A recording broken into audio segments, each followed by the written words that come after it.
Well, good afternoon. I know we're all eager to get things back to normal, and no one wants to get the economy going and get people back to work more than I do. And that means having a responsible plan. It means taking the best scientific advice and working together with our partners.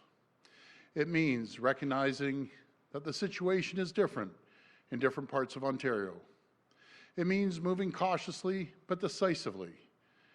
And most importantly, it means doing everything necessary to keep people safe as we reopen. And today, we're taking the next step. It starts this Friday, June the 12th at 12:01 a.m., with increasing the limits on social gatherings from 5 to 10 people. I know that staying apart from our friends and loved ones has been one of the hardest parts of the last few months.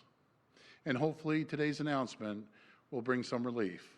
I also know that for so many of us, the restrictions around places of worship have been extremely hard.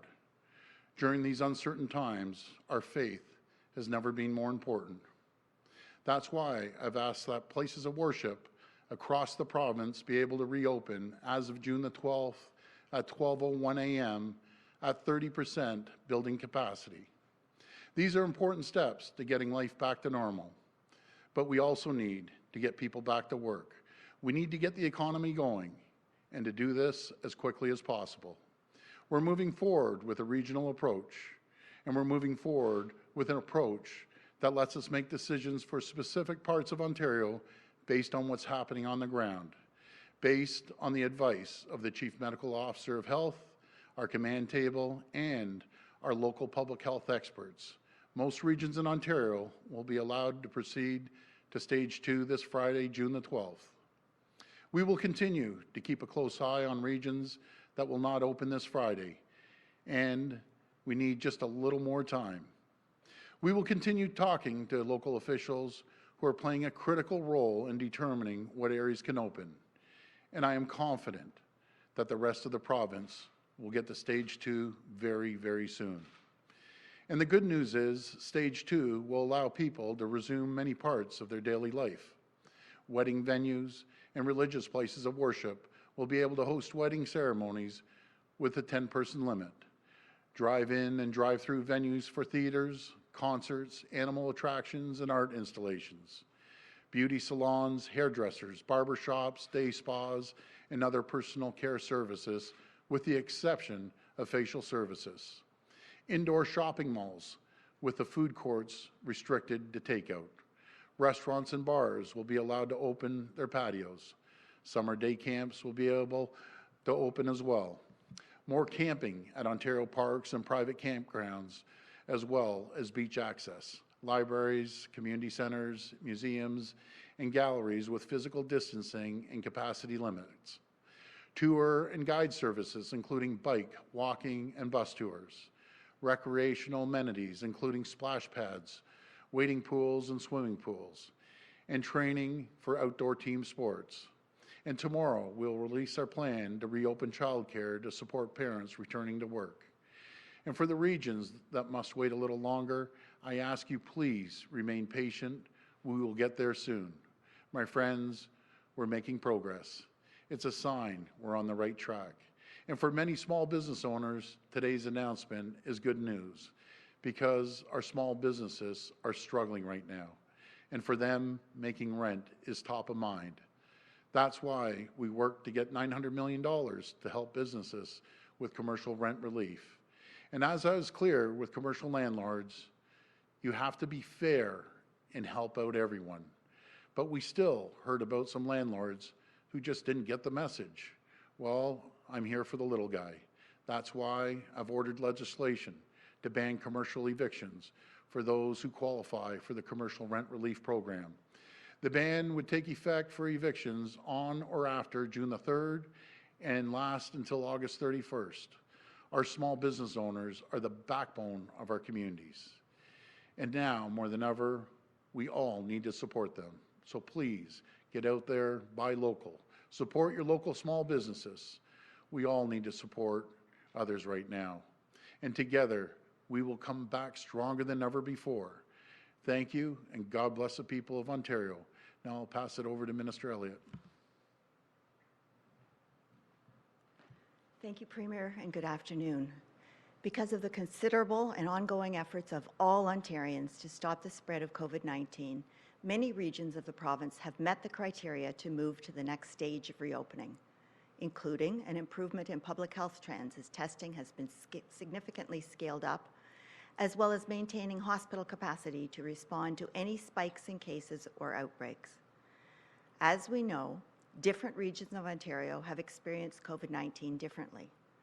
In response, we are taking a regional approach that recognizes that in many areas of the province, it is safe to ease restrictions and reopen more businesses.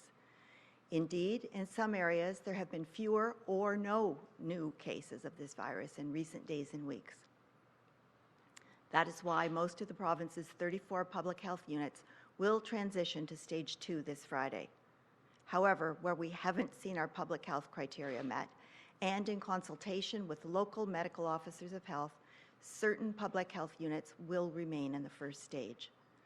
That includes those that make up the Golden Horseshoe: Durham, York, Toronto, Peel, Halton, Hamilton, and Niagara, as well as border regions, Windsor, Essex, and Lambton, as we continue to keep a close eye on essential travelers. Haldimand, Norfolk will also remain in Stage 1 until we are confident that the impacts of an outbreak are contained and don't extend into the broader community. I recognize the desire for more communities to move forward, for more families to get back to work. That is why our government will make more resources available to support the extensive efforts already underway to stop the spread of COVID-19. In doing so, we will ensure that every region of Ontario continues to gradually reopen. As we continue to monitor local trends, every Monday the province will provide a progress report on the public health units remaining in the first stage. If public health indicators improve at a local level, regions will be given the green light to enter Stage 2 that following Friday. This includes lower rates of transmission in local communities, increased capacity in hospitals, and continued progress in testing. Our gradual regional approach will help ensure we build on our successes as a province while ensuring we continue to protect the health and safety of all Ontarians. Thank you, and now to you, Minister Phillips.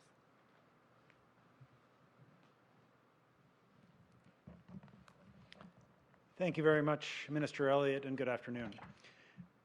Stage 2 of the second phase is another stop on the journey set out in a framework to reopen our province. The roadmap we outlined on April the 27th to safely get the people of Ontario back to work.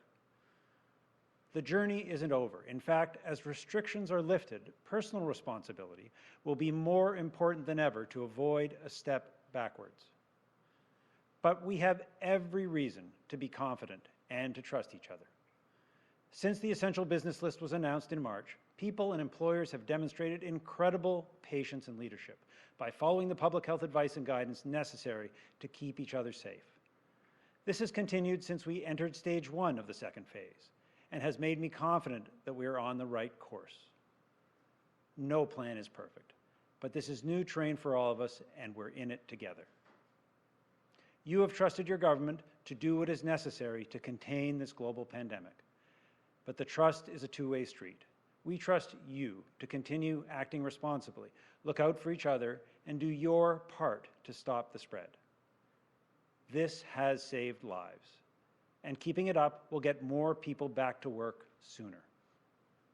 Stage 2 of the second phase means we'll be able to dine safely on the patio of our favorite restaurant or go to the shopping mall. Since announcing a framework to reopen our province, Ontario's Jobs and Recovery Committee has been working with the health and scientific experts to reopen the province as soon as it's safe to do so. Our regional approach to Stage 2 is going to safely get more people back to work as soon as possible. We've been talking to business and labor leaders, nonprofits, municipalities, and members of cultural and faith communities to understand their unique needs. We are grateful for their input. It has informed every step we've taken on our reopening plan. And we are grateful for people's patience. I know that anxiety remains, and these unprecedented times can be confusing. The people of Ontario have every reason to be confident as we step into stage 2 of the second phase. The health and long-term well-being of our province will continue to guide every decision we make and every step in our plan. The people of Ontario have acted responsibly throughout the global pandemic. I'm confident that will continue in stage 2 and beyond. Our collective health and the economic recovery depends on it. And now I'll hand it over to Minister Fedeli.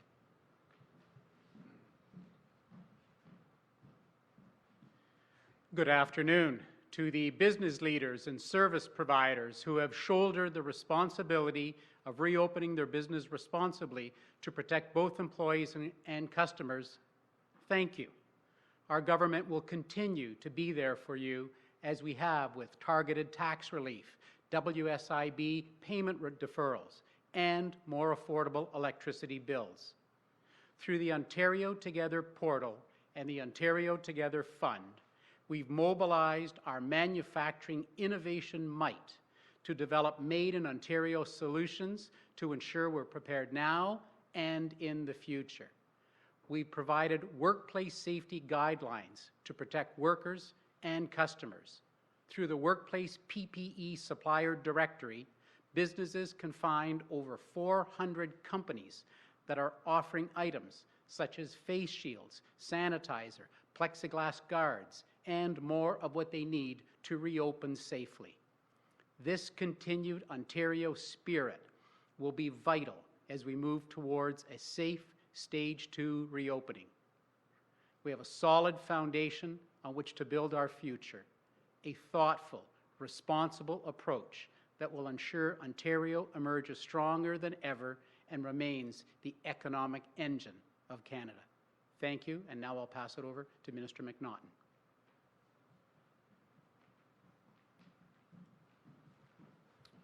Thank you, Minister Fedeli. Good afternoon, everyone. As workplaces across Ontario begin to open, we want everyone in the province to know there is a wealth of resources available to them. This includes safety guidelines. It also includes graphics and explainers. It includes posters, videos, and tip sheets. These resources will give you the tools you need to stay safe at work and keep your customers and clients safe as well. You can find them at ontario.ca/COVID safety. This page has gotten 560,000 page views since it was launched. There are 105 guidance documents currently posted there. And by week's end, every workplace allowed to reopen in the province will be covered. Businesses know that our government is committed to working with you, because we know that we can only be successful when all of us, business, labor, and government, work together. Before I go, I'd like to acknowledge all of the everyday heroes who got us through the past several months. Those on the front lines keeping food on the shelves and important services available. Thank you to all of you. You've earned the gratitude and respect of our entire province. Thank you. Okay, we'll go to the phone line for questions. First question. First question comes from Rob Ferguson from the Toronto Star. Please go ahead. Hi, Rob. Hey, hi, Premier. Just wanted to check if there are going to be any travel restrictions in the province in areas where things are open. Like, could people go to Brantford or London to get a haircut? I asked this last week, and you had been concerned previously about people, violating the spirit of these guidelines. Well, before I pass it over to Minister McNaughton on that, I've heard from a lot of cottage country mayors that are saying, come up north, and before I said bring your own supplies, now they're saying, come and shop in the local stores. But that's one example, and I guess more and more people are going to be heading up there July 1st, but I'll pass it over to the Minister. Well, thank you, Rob, for that question. Look, my role in this as Minister of Labour, Training and Skills Development is to ensure that workers are safe.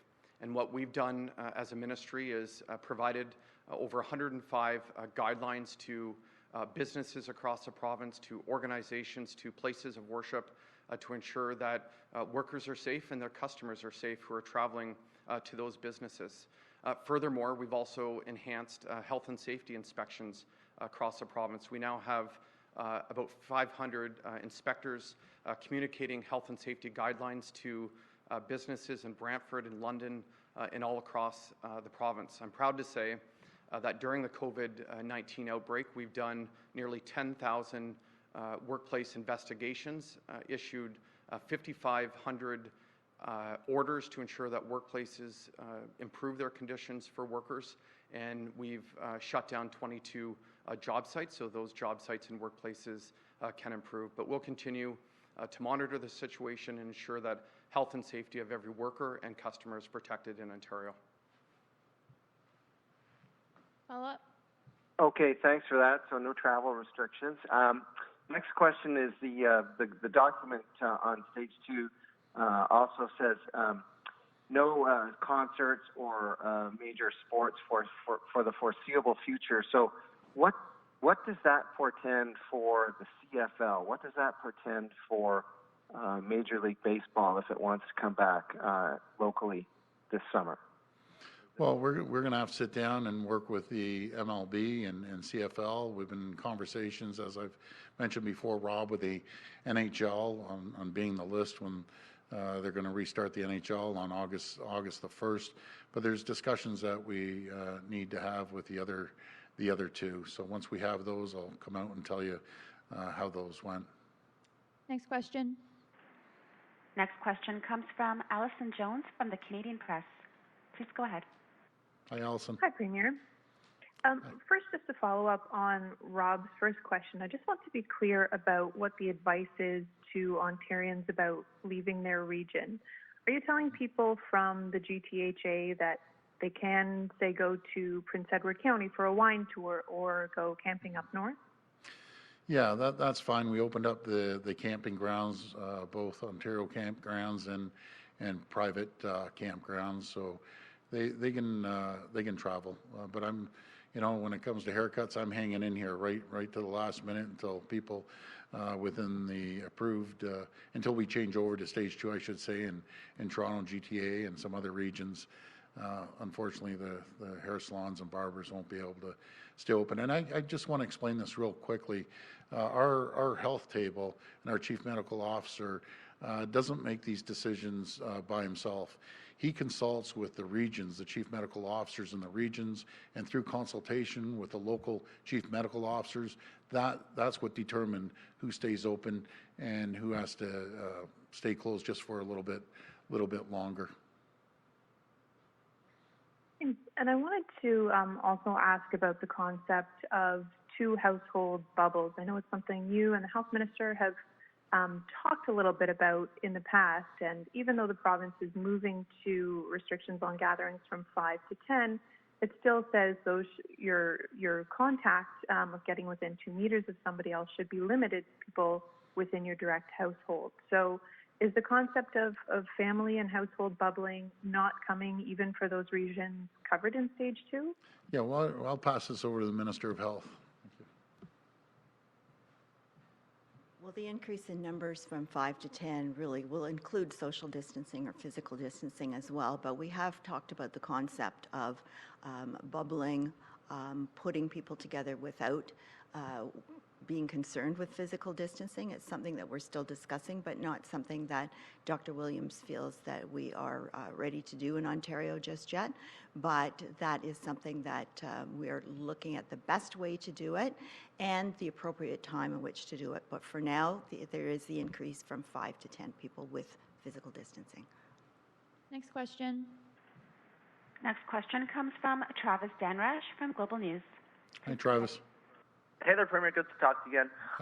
So I guess, the big question is, what about Toronto, and when could we see restrictions eased on Toronto? I know there's some reporting out there that's saying you're looking at a target date of the 19th. Can you confirm that? And what factors are going to go into the decision for Toronto, Windsor, and general kind of horseshoe area? Yeah, so our chief medical officers in contact with all other chief medical officers, including the one in Toronto. I'm in close contact. I had a good conversation with Mayor Tory. You know, we don't make a move in any region without the full consent of the local chief medical officer and most times the local mayor. So Travis, we would be able to answer that probably a little better in the next few days, and that'll probably be a good question for Mayor Tory to answer and the chief medical officer of Toronto to answer. So, Premier, you were against this regional reopening plan for months, and now that is what is happening. Do you think you could have moved to open some of these areas sooner and done a better job of protecting the economy earlier had you been open and more flexible to this approach as some regional leaders were encouraging? Well, not really. That was a little too early. If I look back in hindsight, I think we made the right move. And then, as I always say, if you look at smaller provinces or smaller states, a geographical area, we wouldn't make this move. But when we have a province larger than Texas and California, you know, it really, we have to differentiate between large urban centers and rural areas, be it where Vic is in North Bay or up in Kenora or other regions, very rural areas, which we didn't see many cases at all. It just, we realized that this isn't fair to punish people in rural areas because of big urban centers.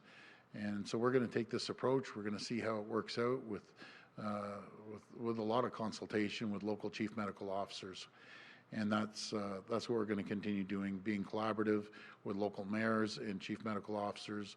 And if everyone agrees, then they go to stage 2, the ones that have been closed. Next question. Next question comes from Wendy Gray from Vista Radio. Please go ahead. Hi, Wendy. Good afternoon, Premier. Aside from what Minister Fedeli has outlined about WSIB and electricity rates, is there any other financial assistance coming or available to help these regional businesses in these areas reopen and be competitive? Well, I'm going to pass it over to Minister Fedeli. Thank you very much, Wendy. I think right from the beginning, when you saw the first thing that our government did was put $17 billion into a package, $3.3 billion into health and $3.7 billion into families and jobs, and a further $10 billion was available. About $6 billion of it was in deferrals that are still coming, WSIB deferrals, tax deferrals, employee health tax deferrals. There are quite a menu right now of programs that are available for the business community. You heard also today about the rent assistance that the Premier announced. If you can take that and look at all of the consultation we do with the federal government, we make sure that there are no gaps, and we also make sure there's no duplication so that we get the best value for the taxpayer. Now, Minister Phillips is heading up the Jobs and Recovery group right now, and we're looking at all of what will be required to complete the reopenings and get on with the recovery of the province of Ontario. Follow up? Thank you.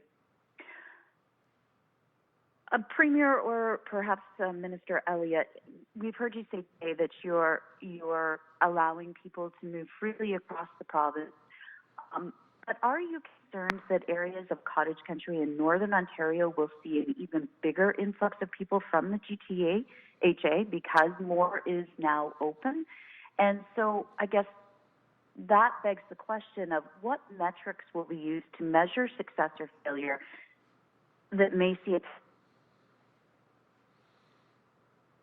I think you just cut out. Well, I'll pass this over to Minister Elliott. I don't know the end of the question there. I'll pass it over anyways. Well, we do expect that people will be moving around more now because some of the barriers have been lifted, but we're going to continue to use the same metrics that we always have to determine success, which is going to be a decrease in the overall number of cases. Today was a very good day, only 243 new cases, but remember we were at 400 and 500 only a few weeks ago. That is the smallest increase we've had yet, which is a very good sign.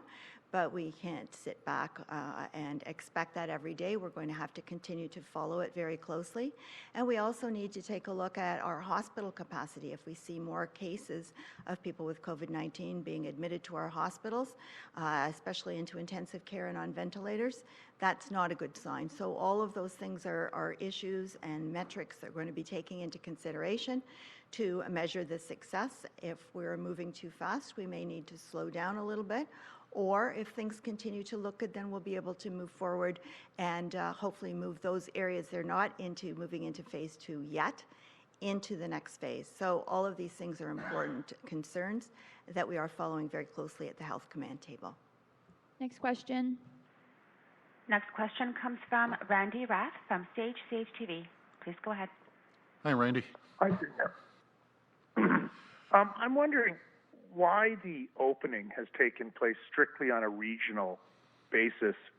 I'm asking particularly about the wine industry in Niagara. These places operate on giant estates. They could easily move their operations outside, have tastings outside, have sales outside. Isn't that something that should be taken into consideration? Should it be done more on a business by business as opposed to a region by region basis? Well, that's a good question, Randy. You always give me good questions, but really we have to look at the whole region, who's going into these wineries and who's going out, who's working there, who's visiting them. But I don't necessarily disagree. But let me pass this over to the Minister of Finance. He's on the committee that he's actually chairs the committee on what proposals we send to the health table.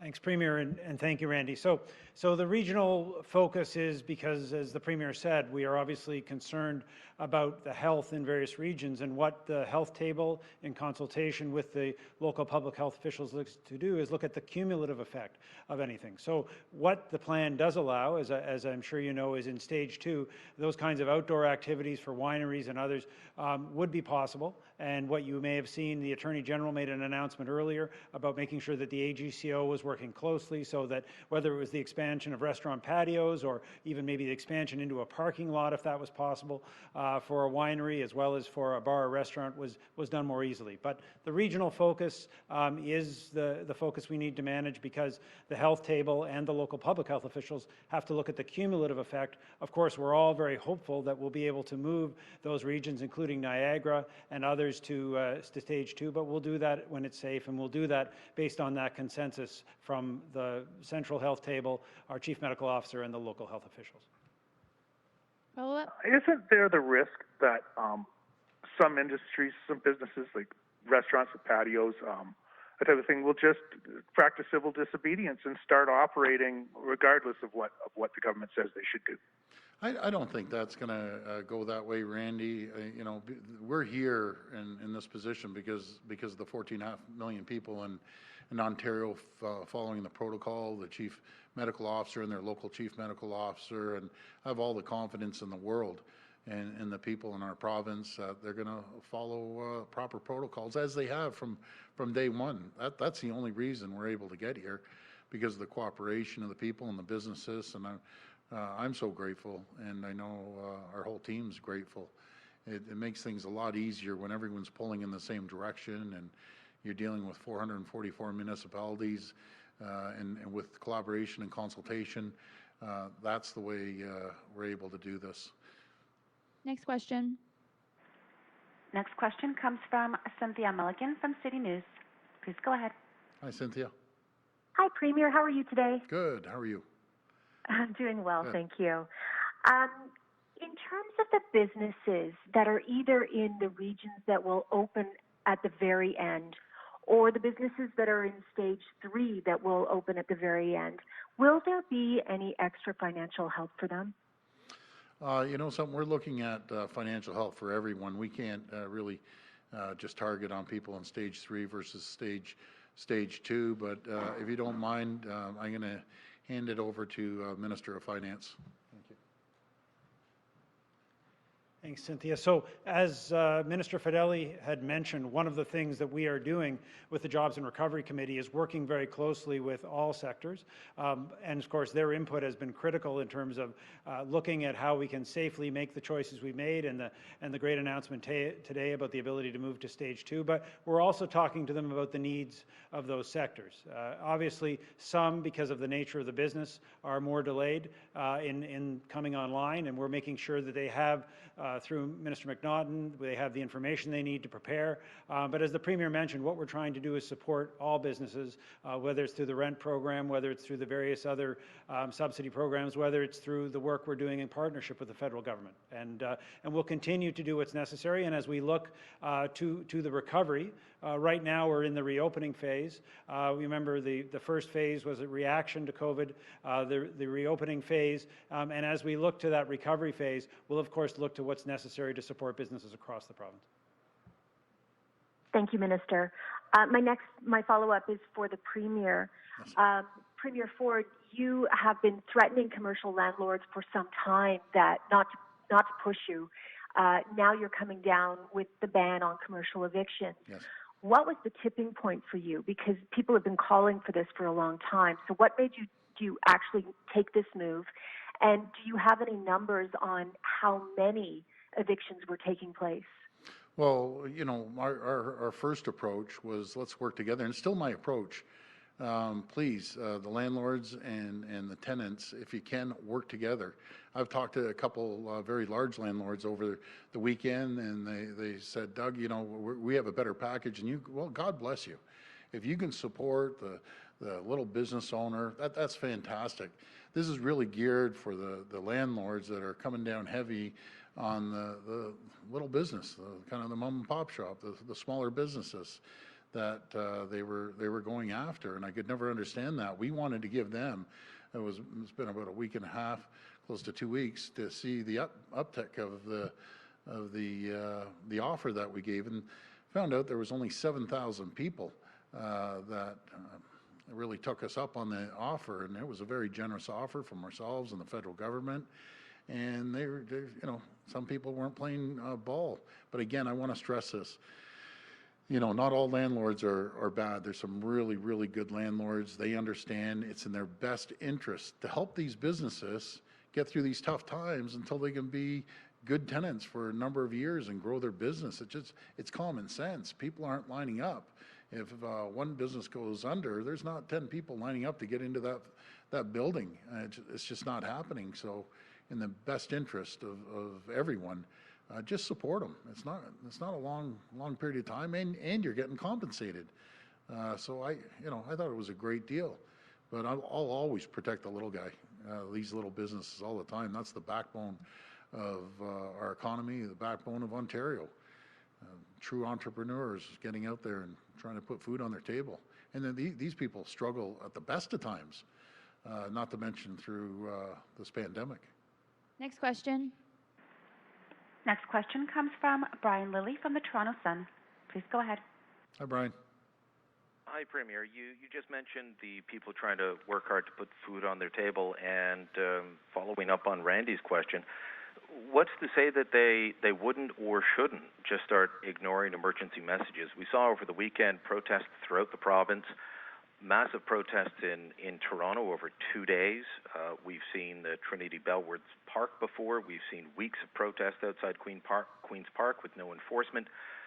The Prime Minister even took part in a protest with no social distancing. Not everyone was wearing masks, and there was no enforcement. Yet steps from there, a restaurant gets fined for letting people eat on their patio. So if there's not enforcement of the rules for everyone, why should business owners say, you know what, I'm going to keep listening to the Premier, to the province, and sacrifice my livelihood when others aren't? Well, I understand the question, and for the most part, vast majority of the people are listening, and as for the protests, people are hurting. You know, certain communities are hurting out there, and I understand the protest, and I understand that a lot of them were social distancing and some weren't, but they're in pain right now, and collectively as a province, we're all going to work together to to fix that. As for the Prime Minister being out there, you're going to have to ask him that question. But I truly believe in the people of Ontario, and the people of Ontario have stuck with us. We're on the same team, and yes, there's been a few incidents, but the vast majority of the people across this province have been working well together with us. And as I always say, we're all in this together. So we'll get through it together too. Well, I understand your comment that parts of the province, certain communities are hurting. I understand the reason for the protest. But throughout this, you've had how many thousands of people that have not been able to say goodbye to a loved one as they passed, missing funerals, watching businesses and livelihoods fall apart. So I put it to you again, why, if the rules don't apply to everyone, should they apply to anyone? Well, we put out the rules, and most people have focused on self-isolation at the time when we needed it, social distancing. The vast majority of the people have listened, Brian, and I just want to continue down that road. And we're very close to reopening the rest of the province to stage 2, just working with the chief medical officers and getting their input. But I understand what you're saying. I really do. But I think for the most part, everyone's doing a great job out there. Everyone's helping out, pitching in. So, but I understand where you're going on that. Next question. Next question comes from Mike Abeling from Acadia News. Please go ahead. Thank you very much, and good afternoon, Premier. Thanks a lot for taking our question. Thank you. Most camps in the Dryden and Kenora area, tourist camps, they really rely on U.S. customers. Most of our clients, 90 to 98%, come from the States. I know you have no control over the border, but what supports are in place or being looked at to help operators to say they may go into business tomorrow? Yeah, well, first of all, let's address the border. I know the Fed's renewed until June the 21st. This date's coming very, very soon. My biggest concern is, again, this is a federal decision, that if they decide to open it up, we got to pick up big time at the borders on screening and assessing people when they come across, and making sure that we're able to track these folks once they come here. They self-isolate for 2 weeks. It's absolutely critical we tighten up the borders, and that's no criticism to the federal government, but borders were pretty well wide open during a part of this pandemic. So we're going to work closely with them, and if we need to assist them on everything from testing to more people at the border, screening, so be it. We'll pitch in. We'll help any way we can on that aspect. And as for your question, do you know who'd be great? He lives in the north and represents a tremendous amount of people, is Vic Fedeli. He understands the needs of a lot of these fishing camps and hunting camps. So, Vic, if you have a minute.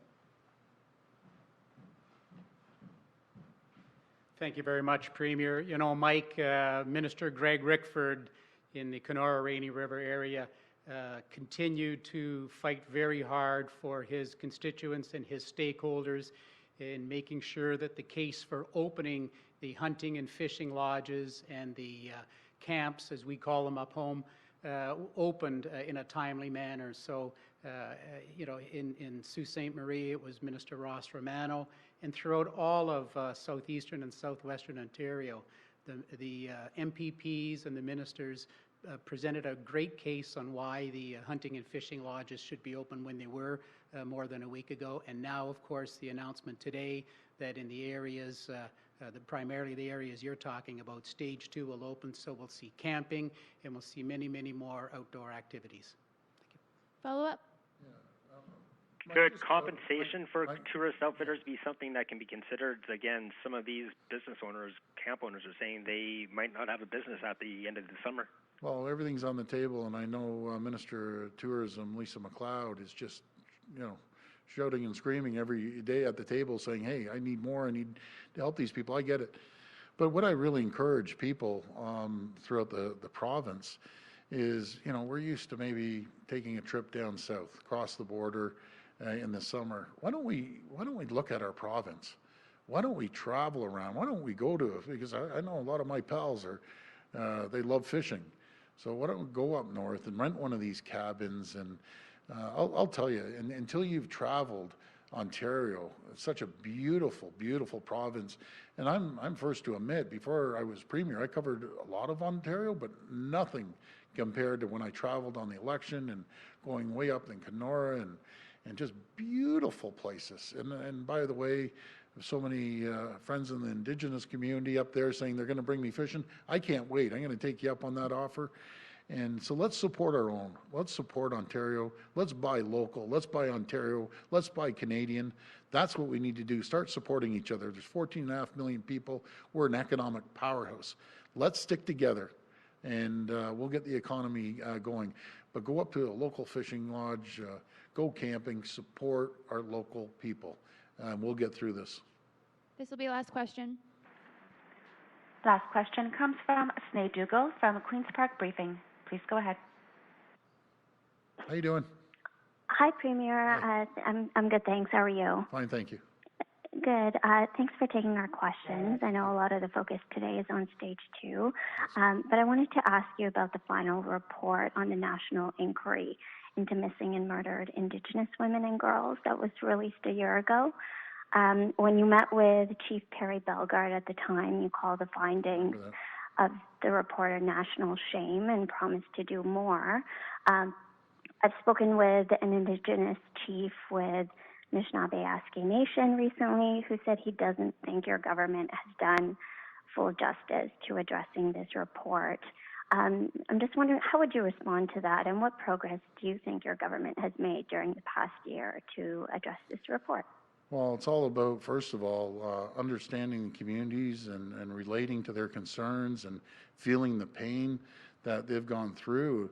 And if you ask, first of all, the regional chief, Archibald, which is an incredible leader and is doing incredible work, and all the other chiefs that I've met, we've built up an incredibly strong relationship right across this province. And I give all the credit to Minister Greg Rickford.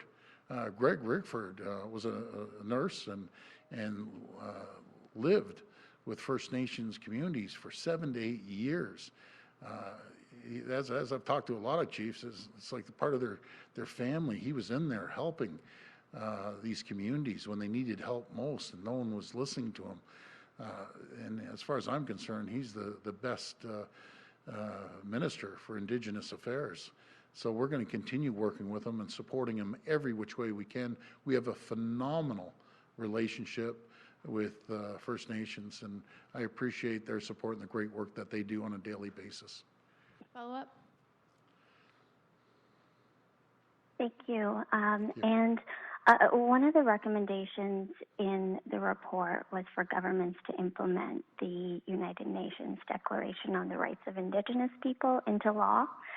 British Columbia took that step last year, and the NDP have introduced such a bill here at Queen's Park on that. It's been sitting at committee for more than a year now. I'm wondering if you see this bill as a step towards reconciliation, and will you commit today to getting this bill passed? Well, there's never one step to reconciliation, in my opinion. There's always multiple steps, and we have to constantly be doing a better job. And I'm going to be very frank with you. I'd really want to talk to Minister Rickford, but I promise you one thing, I will get back to you with that answer. Thank you. Thank you so much, everyone. Thank you.